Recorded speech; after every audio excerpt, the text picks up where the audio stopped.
I was born and raised here mo Gaborone, to two parents, first of three children. My younger brother is doing his master's in Canada, mining engineering. My younger sister, Lenoa Ruta, she's in the education sector, employed by one of the schools as a guidance and counseling teacher. And then we do try to advise the parents to say, get your children as exposed to the industry as possible. If I'm a pilot and there are some kids who would like to understand what the pilot does, let me take some of those kids to my workplace so that they can get that exposure to see what does a pilot do. Some of them will continue wanting to do that, but some will say, I've seen what a pilot does. I don't really want to go into that area of field. But a lot of the they are being taken over by AI. Welcome back once again. We are going to have fun as always, and as I always say, I appreciate your views. Our views have been increasing, our subscriptions have increased, so we really appreciate that. So it shows that we are doing or saying something that makes sense to all of us, and we will continue doing that, because generally when you appreciate, you are telling us that we are doing a great job, and thank you very much for that. We are now getting into the end of the year. The ngwaga rona wa hela jaanong betso re mo go August. We should be asking ourselves gore, what have I achieved? Nngwe ya dilo tse e le gore we miss as people ke gore we want to hold government accountable, but we never hold ourselves accountable. Can you sit with yourself and ask yourself, what have I been doing for the past 8 months? As we are moving towards the end, have I achieved what I've put forward as goals, as vision, or we only want to hold other people accountable? Because what happens is, whatever you want to say to the other person, you need to say it to yourself. If you cannot achieve your vision, forget about Vision 2036. Because Vision 2036, so if you are not going to do it, the other person is not doing it. So let us get into the habit of doing and holding ourselves accountable. Welcome. I'm your host, Dr. Joe. And today we are going to be hosting another guest. I don't know, I'm hosting a lot of men. I don't know why. So, welcome. Thank you, Dr. Joe. It's been a year trying to get hold of you. Yeah, how busy. You're such a busy man. Yes. I've been following you doing radio shows or radio interviews in South Africa, all over. So what are you up to? Yeah, no, thanks for having me on the show. By the way, I'm a huge fan of the work you are doing. Thank you. And Tota, you are building our community, our families. This is very inspiring. So basically, we've expanded well successfully into South Africa. So basically, our tutoring company is having operations in Gauteng, in Durban, and in Cape Town. And we've also launched recently into Nairobi, Kenya, and Windhoek, Namibia. So we are now becoming an international company. Oh, no, you are not becoming, you are international. That is typical Tswana. That is typical Tswana. Because what the modesty. How's that not we tell about yeah. More than 5,000, you are like, but you are rich here. Yeah. And I remember a friend of mine, Dr. Utlorile, was asking me 10 years back, are you an author? And I said, no, I'm not an author. I only have one manuscript that is not yet published. And now, 10 years later, I'm thinking, I was an author. Yes, yeah. I was not a published author, but I was an author. Yes, yeah.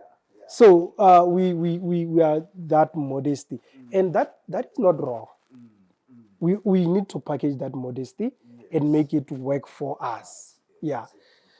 So I want us to talk about a lot of things because it's been a year of looking at things. I want us to talk about a lot of things. But my elderly audience says I should always ask people who they are. Barabone, they want to watch someone knowing who the person is. Because usually what I do, I talk to you in the middle of the interview, I ask you, who are you? So that we can link things. But Barabone, they want to know the person first, and then from there they can now relate things when you talk. Who are you? Yeah, Thobo Kathola is my name.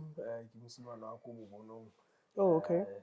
But originally Basotho. Okay. Basotho Yeah, the same name. Kathola. Eh. The same name is Kathola. Okay. So basically, I was born and raised here, Mo Gaborone, to two parents. First of three children. My younger brother is doing his master's school Canada, mining engineering. My younger sister, Lenoa Ruta, she's in the education sector, employed by one of the schools as a guidance and counseling teacher. Oh, okay. I'm married 8 years this past week. Yeah, actually 2 days ago. 8 years in marriage. We take that for granted. Yeah. People cannot even spend 2 months together after marriage. Yeah. So a year it's an achievement. It's an achievement. 8 years, it's a milestone.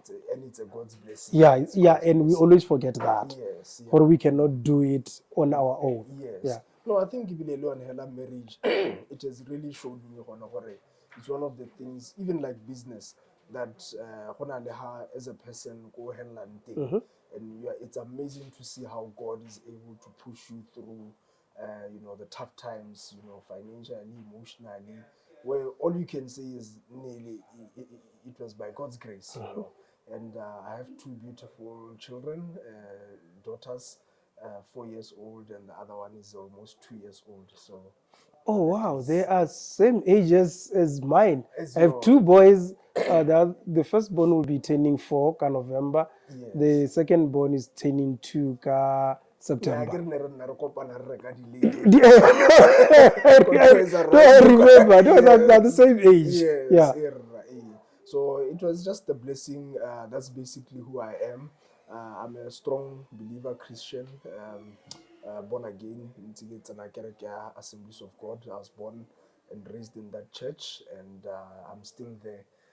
Very powerful member of the church. So I And think and the one thing about Assemblies of God is the way they give their members opportunity to grow. Yes. I've been there.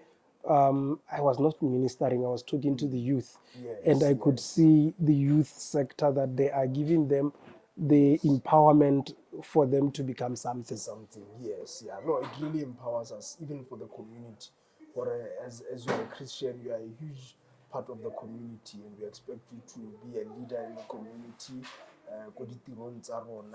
business, because that's where Jesus Christ spent most of his ministry. He was in the streets. He was early at the synagogues. He was usually in the streets, in the marketplace. So I think they have really been intentional about equipping us for that. So what did you study? Very interesting. I studied actuarial science. So just to give you a bit of a background, from high school, I got academically accelerated. High school.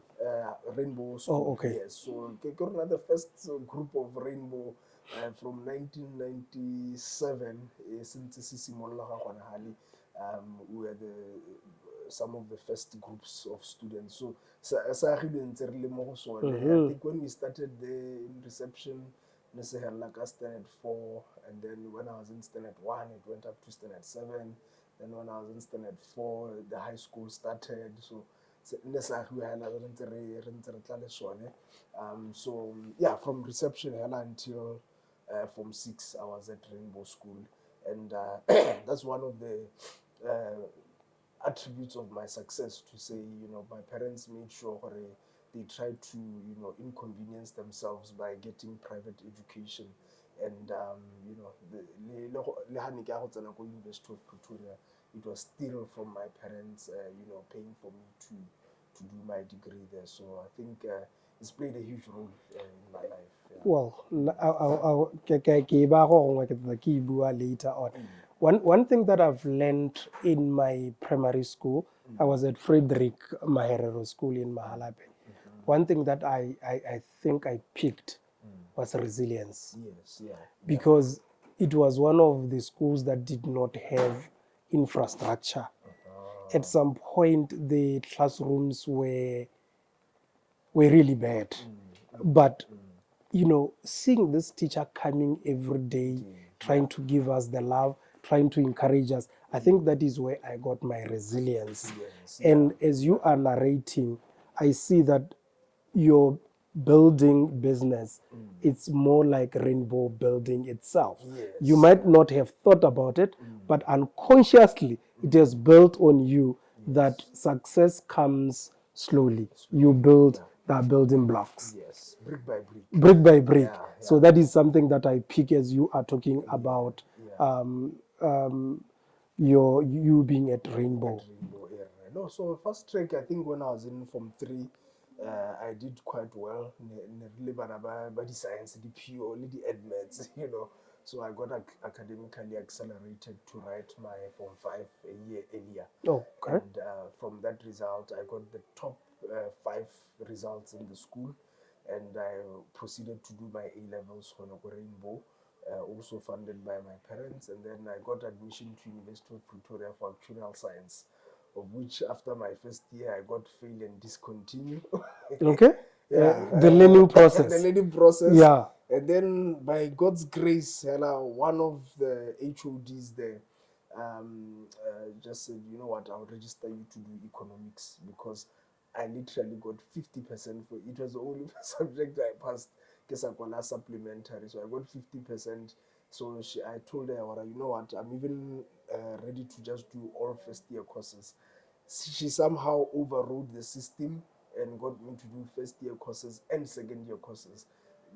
Some of the second year courses were prerequisite of those first year courses.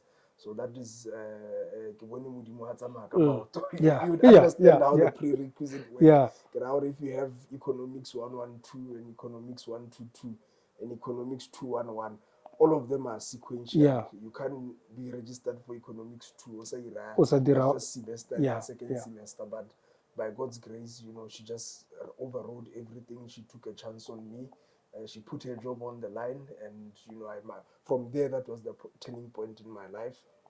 I got a job as a tutor on my second year of varsity, and that is how Lion Tutoring was sort of born. Tutara as a part-time job. I had 3 jobs actually. I was tutoring, I was a sales officer, I was just doing sales, and the third one, I was a driver at the university. So, Halenali 3 PhD lecturer. Some of us students, we got the driving license at the university to be able to drive the motor vehicles of the university. So that is how I got my first employment. And then when I graduated in 2014, I came back to Botswana. I started Lion Tutoring and to what it is today. The one important thing that I think we are missing as parents to instill in our children is that particular thing called lack. Yes. We give our children everything to a point where they don't understand lack. And you failing provided you with the lack. With the lack, yes, absolutely. And then you worked on the lack. That is when now you develop the mindset that says things can be done. Yes, yeah. And that pushes you. Yes. And if you can learn, Runais Botswana, we really take that away from our kids. Correct. If you have a small business, it's seldom that you will take your kids to the business. But other, the Indians, they do that. The Maharabia, they do that. The Muslims, they do that. Their kids are usually working at the tuck shop, or they're working at the business. And I will say, no, let kids be kids. But, we sort of deprive them with those life skills, those soft skills. 200 pula. Service 20 pula. Is the child comfortable with counting money? Is the child comfortable with writing a receipt? Is the child comfortable with asking that line to say, here are your goods, make your payment. You know, we deprive our kids with those kind of life skills, of which, like you're saying, yeah, it's things that you know what in the jobs of the future. It's no longer just about Yeah. academics. It's about the soft skills. You know, yesterday I was on radio talking about alternative employment. Yes. And I said a lot of things. I talked about the curriculum, I talked about parenting, I talked about the market, all those things. And then from there, I meet with this other lady. We talk about everything. And then she's a farmer. Okay. And she's doing very well in farming. And she has a child who has done procurement, logistics. Logistics. Yes. Yeah. And the child does not want to do farming. And I'm saying to myself, this is what exactly I've been talking about. Yes. That somebody doing logistics cannot connect logistics with agriculture. Yes. They think when you say come do logistics, come work at the farm, you are saying they are going to be farmers. No, they are logistics people. Yes. So they make sure how you manage Yes. all these cars from here to there. Yes. That management. Yeah. Rona, our education system has deprived us linkages, value chain. So how are you guys in the business sector? How do you make people realize, how do you make parents realize that there should be connection in everything that we do? First of all, at Lion Tutoring, we have psychometric tests, where we allow our students to be able to go for a test, and it just sort of picks up where are the students' natural abilities or areas where they are competent in. And then we do try to advise the parents to say, get your children as exposed to the industry as possible.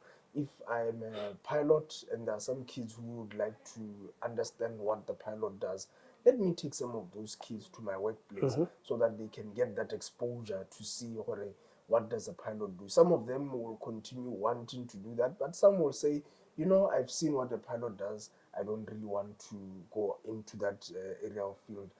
But a lot of the they are being taken over by AI, artificial intelligence. So if you think that your job is only going to be rules based, it's most times that the AI, the systems are going to take over and unemployment goes up. But if it's somebody who they are really passionate about that field, they are able to infuse a bit of artificial intelligence into that field, you won't go without a job. In fact, you'll even create jobs like the case study of myself. We tried to look for jobs.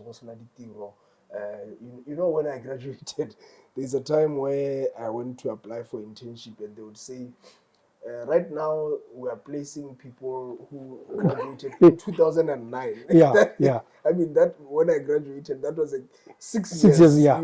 So you become so demoralized, and we don't even look at this challenge.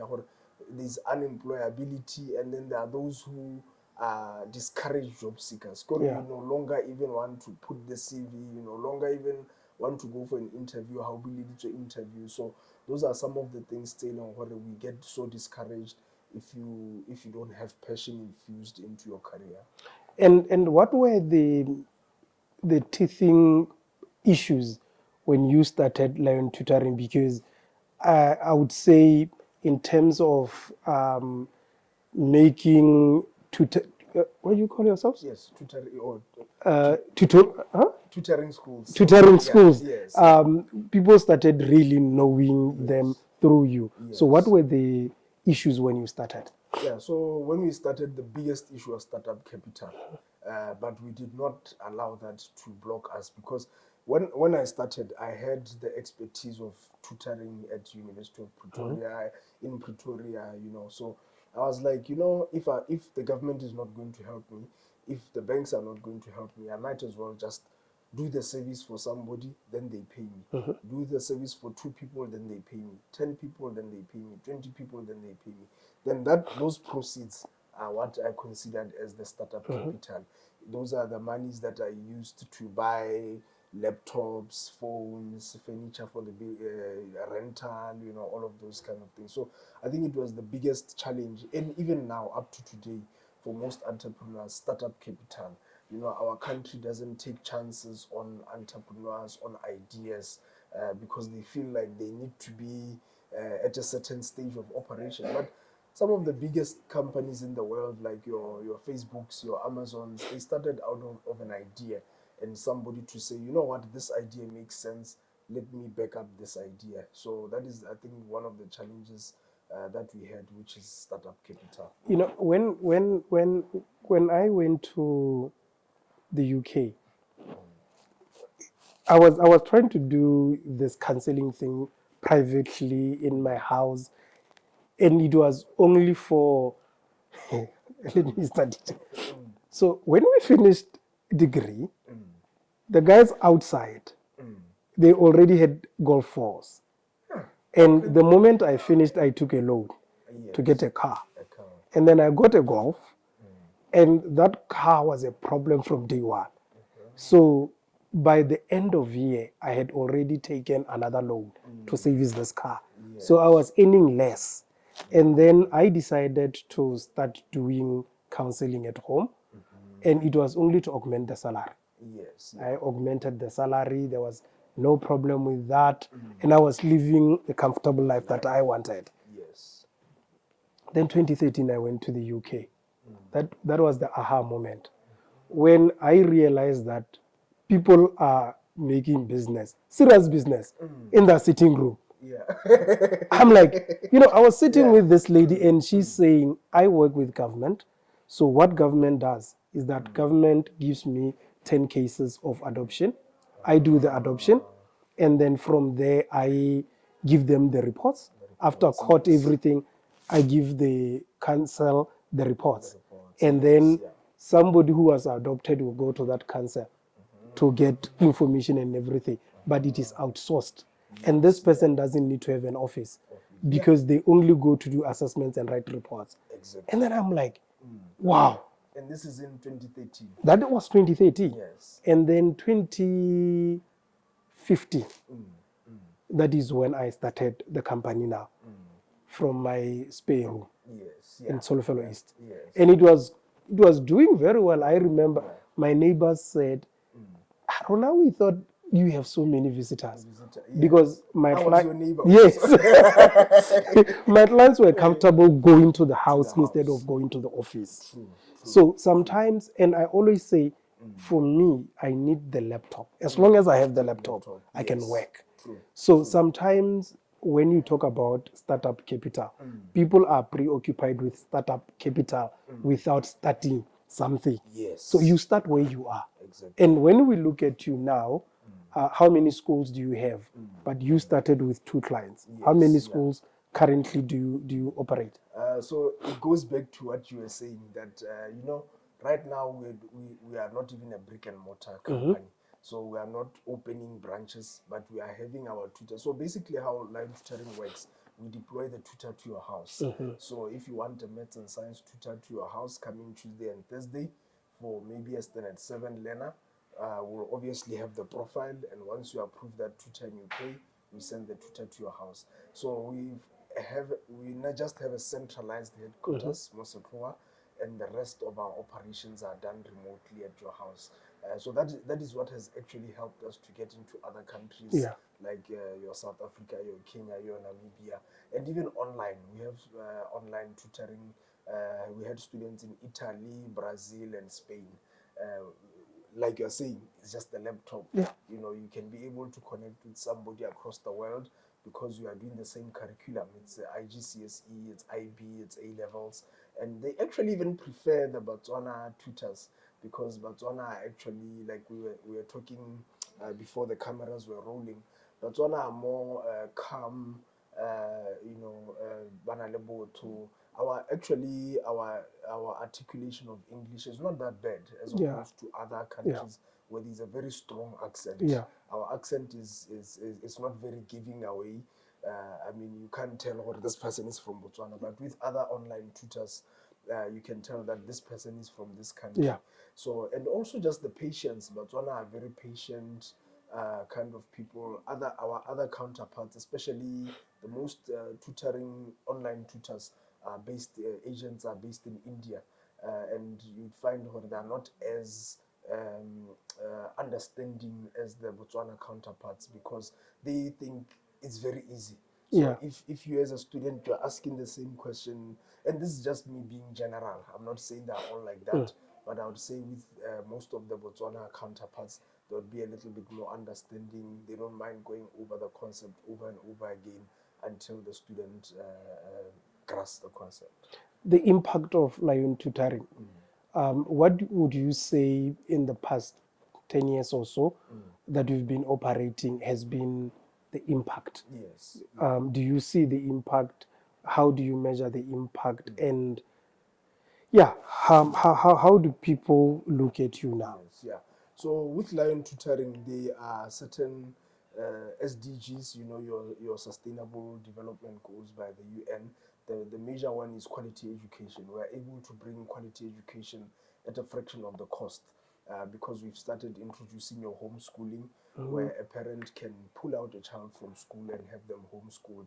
And with our program, you don't you don't pay for things like development fees at school. Sometimes they're even equivalent to some of the The school equivalent fees, to your to the school fees. your Yeah. school fees, yes. Your uniform, your child, if they're being homeschooled at home, they don't really need to buy uniform.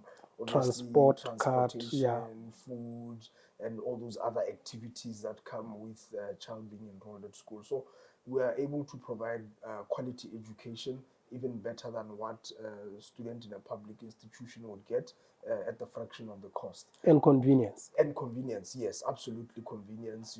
We've seen even some of the research that has been done by University of Witwatersrand and University of Pretoria, that students who learn in a home environment slightly do better than the students who would go to school, especially in South Africa, because in schools, as you've heard in the news, Yeah. there are shootings at schools, there's violence in schools, there's racial tension in schools, there's molestation, bullying, Yeah. all of those things a student can be able to learn from home, but can still get exposure to other kids.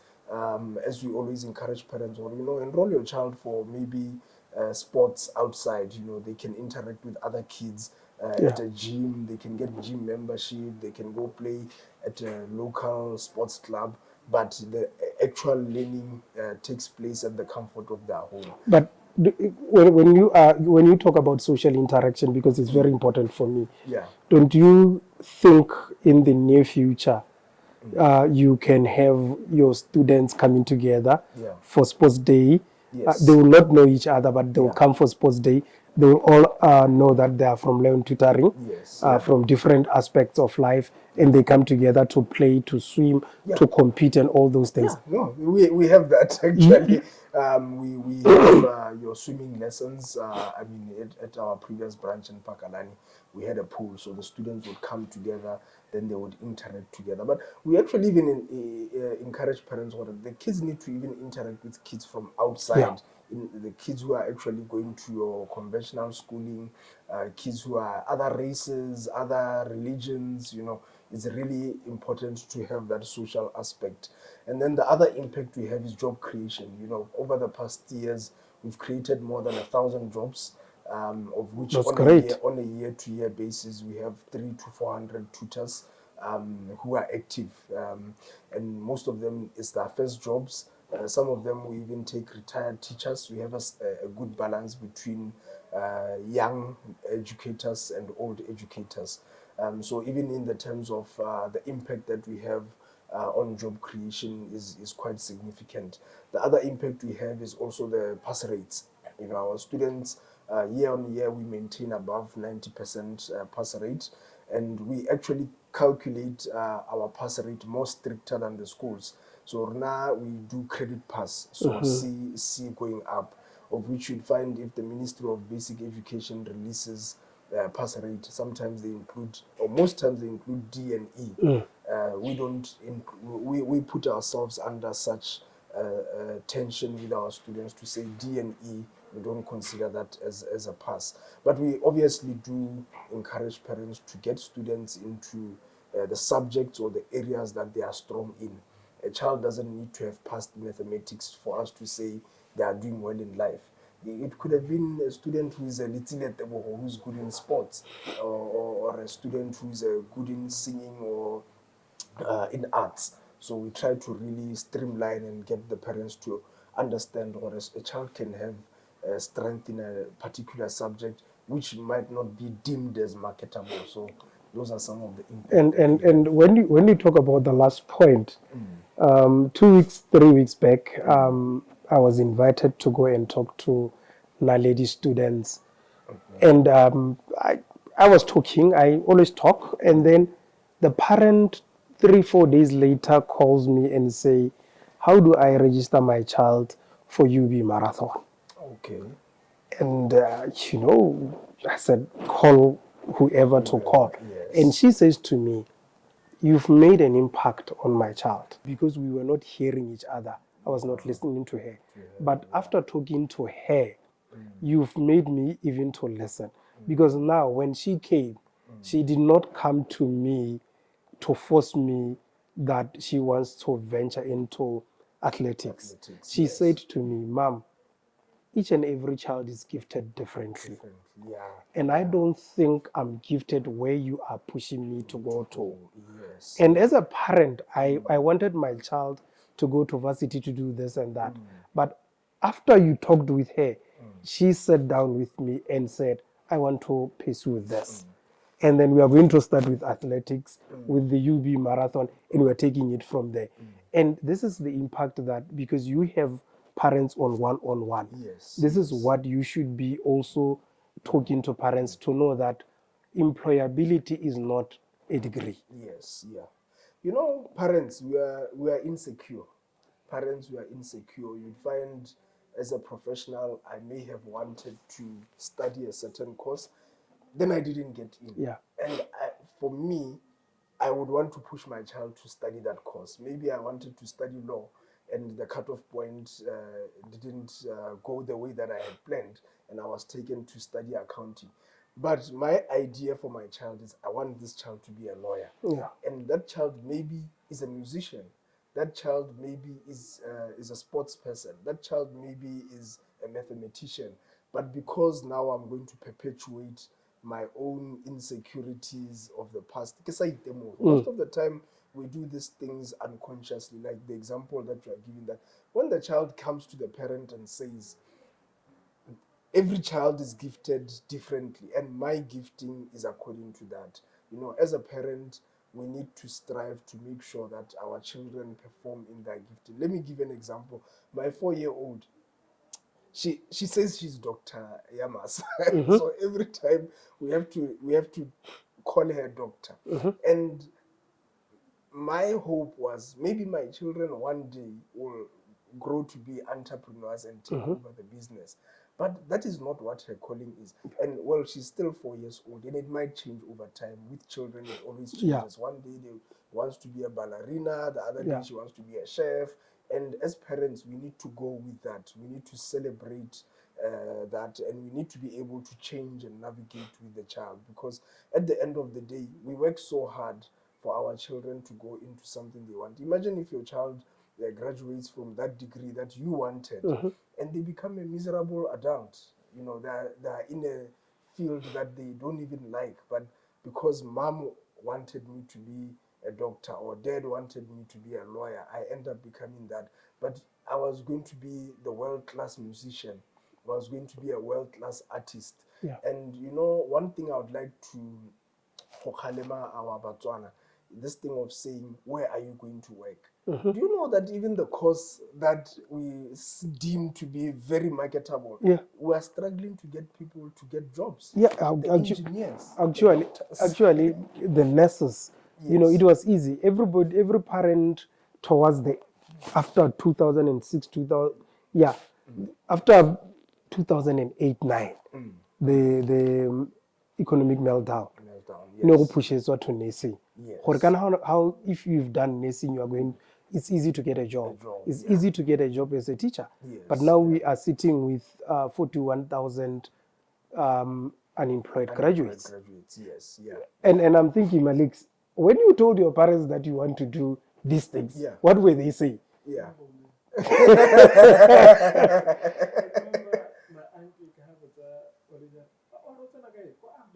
Yeah. Yes. Yeah. And do you know that? Yes. So they wanted me to be that. That, yes. Even today, Utsela Yeah. Yeah. And do you know that the job that you are doing of media or multimedia, you can actually get employment across the world nowadays with the advent of the gig economy. Yeah. The gig economy is big. It's huge. Because it's you huge. can be designing a poster for somebody in Dubai, yet you are on a platform like Upwork, or you are on a platform like Fiverr, but ole mo Botswana. And you actually find that this guy will even earn more than a person who's in an office hired by the government, or all the dream jobs that we take seriously. You know, when you work with somebody, they say they work for this bank with a tree. Yeah. Oh no, we shake our heads and say, no, this man is very successful. Which was something interesting. My graphic designer. I met him after 5 years. Okay. I met him after 5 years. He's been doing my graphics. And we've never met. We've never met. Yeah. Yes. Rebecca, I sent concept. Yeah. He will do the concept. Yes. Yeah. And then I send the money. Yes. He sent the flyer. Yeah. My publisher, Wadibuka. We've met after he has done 4 books. Because we don't need to meet. We don't need to meet. Yes. Yes, as long as the work is done. Yes. And the gig economy is big. And this is what we need to be telling parents. I was talking about the gig economy yesterday on radio. Even Lion Tutoring is a gig economy. It's a gig economy. Our employees in Senton, I haven't met them, but they've been working for us for 2-3 years. Yeah. Our tutors in Kenya, I didn't meet them, but they are on our payroll. Yeah. Even the clients, yes. You know, the clients we don't meet. I don't even have meetings with the clients, but they know what they want a tutor at this time. We send the tutor and they pay. It just keeps going on. Yeah. So the world has changed. The world has changed, and I think I've been wondering why do we have so many tutorials, Botswana now? Yes. But now you are making it clearer. But it's not only about helping the students with what they are struggling with. It's also about teaching homeschooling. Yes, yeah. You know, the thing is, as a tutoring company, we continue to benchmark globally. 2 years back, I had the opportunity of going to Dubai for a very big conference there with all your heads of states, with your Elon Musks and all your big entrepreneurs. They were in the same conference. I was a speaker at the conference, and we see how the global trends are going. And right now, it becomes very easy for us to set the trends in the local economy. Our competitors are still very traditional. They still do things according to the traditional way of how tutoring has been done over the years. But with innovation, right now we're even exploring AI tutors, such that if you could have a tutoring lesson with a human being on the other side, now there's an AI bot that looks like a human being. You can ask it question and then it responds in real time. And trust me, those AI machines, they don't get sick. They don't apply for sick leave. They don't cancel lessons because my mother is sick. They're always available. So those are some of the trends, what we are really trying to be on top of the innovation. Lion Tutoring is really very innovative in terms of where the global trends are going. One day I want to meet all my clients in the UK. I've never met even one.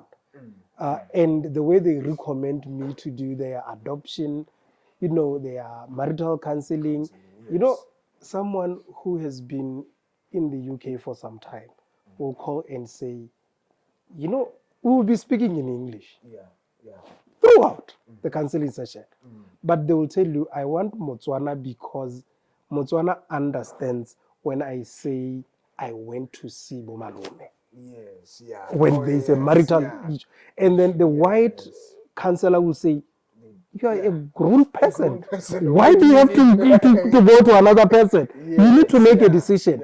If you want to divorce, you divorce. Why do you have to tell? Go and, Yeah, yes. and they want a Botswana who would understand that, The- even yes. though they don't even speak Setswana now, Setswana, yeah. but they still have the concept of what is marriage in Setswana. Yes, yeah. So and we doing online counseling. Yes. I was resistant to it for a very, very long time, Yes. because I was trained traditionally where I need to see your emotions through your nonverbal cues, yes, whether you are fidgeting, and I know that yes, this is yeah. anxiety. Yeah. Nowadays, we can feel anxiety online Online, exactly. because you learn how people communicate, and then you know when this person is doing like this, it's a sign of anxiety. Yes. So we are now learning to shift from being here. Yes. And as you can see here, these are offices where you come in and you go. Yes, yeah. We don't even have traditional offices nowadays. Yes. You need a space for a time being and then you move. Yeah. And that is where you are. You are centralized, Yes. and then you deploy. Yes. And that way it actually allows us to scale even faster, because you look at it in a traditional sense. If you're operating a school, you can only have X amount of students in the school, Yeah. according to the regulatory framework. If it's maybe 100 square meter classroom, you can't have more than 20 students in a 100-meter square classroom. So, brick and mortar has a way of limiting. But, the moment you start going online, the world is your oyster. And especially with curriculums that we are offering at Lion Tutoring, your IGCSE, it's globally recognized. Your IB is globally recognized. So you can be able to get students in India, in Southwest Mexico, in America, in UK, in Australia, doing the service here from Botswana. Even when we do recruit the tutors in those respective countries, the management is here in our headquarters, Mogaborone. So you'd find the typical sense our students in Nairobi.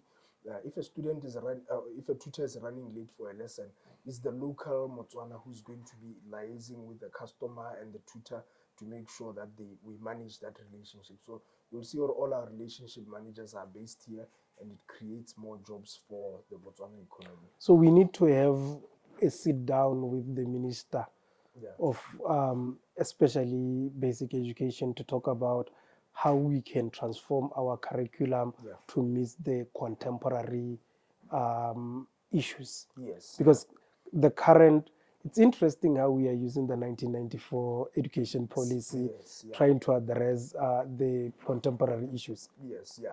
And the trends are changing. Look at the recent changes in the IGCSE curriculum.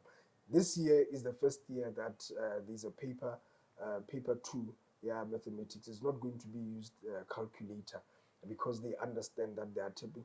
These are changes which are made on an annual basis. Development studies as a subject for the IGCSE, the international curriculum, in 2021, that was the last group of students doing development studies, because they saw that the trends are going towards global studies. So they've terminated development studies into global studies. So you can see that the world trends are moving, and the education system is being tweaked on a year-to-year basis. So they are talking of a 1994 That is 30 years, 31 years back. Yes, yeah. So I was writing a paper. I was writing a paper last week. I just submitted it to a journal article. I was evaluating the challenges of youth in this country, and I realized that the education policy does not align with sustainable development goals, does not align with Vision 2036. So what exactly do we want to achieve with the education policy of 1994? And if me and you are not going to talk about it, who's going to talk about it? And how do we even have the platform to talk about it? Do they even watch our platforms so that they can get to understand what is happening out there? I was listening to somebody on radio now, a 63-year-old who has been and he's saying he's been living Moko UK for 20 years because the wife went there as a nurse. And he's saying, if we can have care homes in Botswana, Yes, yeah. you'll see that marriage is overrated. Uh-huh. Hore, you see, men marry because they want to be taken care of. Yeah. And they always, most wa go tlhokomelwa ke mang. And this is why you always marry younger. Yes, yeah. So that when you don't get sick together. Yes, yeah. So there's a lot that is changing in the world, and we are the ones to lead our country in that change. Yes, in those conversations. Yeah. Like you're saying, kind of the policy makers, we are on the ground. Yeah. So if they create policies saying where they don't work for your modern day learners, like you're saying, we are talking of the mismatch between the education system and Vision 2036. How about the job market? Yeah. Is the job market taking in those graduates? No. That is why back then, like I had a discussion with my father. He was telling me when they graduated, 81 at the University of Botswana, there were scouts. So once you just got your degree, there were 3 people ready to employ you, and you are spoiled for options. And this was people graduating in diploma degree. Right now, you're having people graduating in master's, PhD. But they will still go jobless. Yeah. They are still not ready for the job market. So that is where, like you are saying, the alternatives come in. Why can't we create jobs? Why can't Botswana start to celebrate entrepreneurship and job creation? It's interesting that I graduated University of Botswana 2008. Yes. And then I only had a week to breathe. The second week I was employed. Yeah. And then after a month, I went to an interview. In that interview, my whole class was there. Oh. The whole class. 37 of us in the interview. And then when we finished the interview, the council secretary came and said, this was meant for auditing purposes. You are all employed. Just pass by HR and get your letter. Wow. And then I got my letter. I was supposed to go work over 30 and then went back home. When I was chilled, I was working at Harvard. Okay. So I was Harvard Botswana Partnership. So I was based in Mahalape Hospital. So when I was chilled there, Northwest District Council called. Dude, where are you? I'm home. So can you come to work tomorrow? I said, no. And then 3 days later, when I was weighing options, Harvard is a contract. Northwest and Boteti are permanent. But they are far because I've already applied for masters. Oh, yes. Then Southeast called. They said, where are you? I said, I'm in Mahalape. Can you come to work tomorrow? I said, yes. Yes, yeah. Then immediately when I finished the call, yes, I came to Gaborone, went to Ramotswa, and then started working. Yeah. So opportunities were there. Yes, yeah. Which is not the reality today. No, now it's just to get into internship. Yes, yeah. It's a problem. It's a problem. So now you need to look at alternatives. Yes, yeah. The gig economy. The gig economy is there. And even just now, there's this huge debate of this university students' allowance. The one question I have is, why can't these students be given opportunity to work? The same as I did. I was at university, and most people can argue to say the moment you get a job, are you going to be effective in your learning? The FD rate is still high with the students not being given employment opportunities. And trust me, the moment you have a job, you become more focused. You know what? I guess what you wrong, I'm in class. I guess I'm not classing, what you wrong. So that is how I was able to juggle 3 jobs. And it's not something which is foreign to other countries. Most countries, that's what they're doing because the government is not paying for the students.